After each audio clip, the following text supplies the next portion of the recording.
สนับสนุนข่าวโดยเป๊ปซี่ห้องว่าการสำนักงานนายกรัฐมนตรีได้ออกแจ้งการด่วนที่สุดฉบับเลขที่366/หสนย.ลงวันที่19มีนาคม2026เพื่อจะตั้งผันขยายคำสั่งเลขที่40/นย.ว่าด้วยการเพิ่มทวี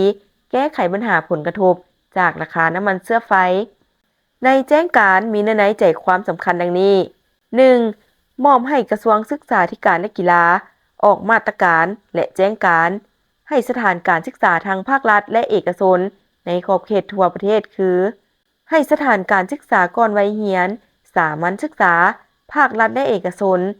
ปรับปรุงระยะเวลาการเรียนการสอนลดผ่อนจำนวนมื้อเรียนต่ออาทิตย์จากปกติ5วันต่ออาทิตย์มาเป็น3วันต่ออาทิตย์ให้รักษาหลักสูตรการเรียนการสอนไว้คือเก่า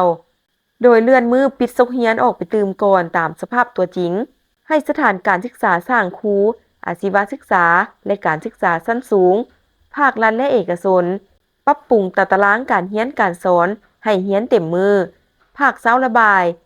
และลดจำนวนมื้อเรียนลงจากปกติ5วันต่ออาทิตย์มาเป็น3วันต่ออาทิตย์สำหรับครูอาจารย์ที่บ่มีชั่วโมงสอนแม่นให้ผัดเปลี่ยนกันมาประจำการถ้าหากสภาพการเพิ่มความรุนแรงและแก่ยาว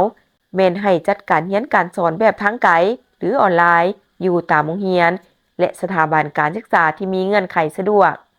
ส่วนโรงเรียนที่บ่ทันมีความพร้อมทางด้านพื้นฐานโครงสร้างและเทคนิคนั้นแม่นให้โจะการเรียนการสอนเป็นการชั่วคราว 2. มอบให้กระทรวงเทคโนโลยีและการสื่อสารกวดกาความพร้อมและคุณภาพของสัญญาณอินเทอร์เน็ตก็คืออุปกรณ์ที่จำเป็นจำนวนหนึ่งเพื่อสนองให้บรรดาโรงเรียนและสถานการศึกษา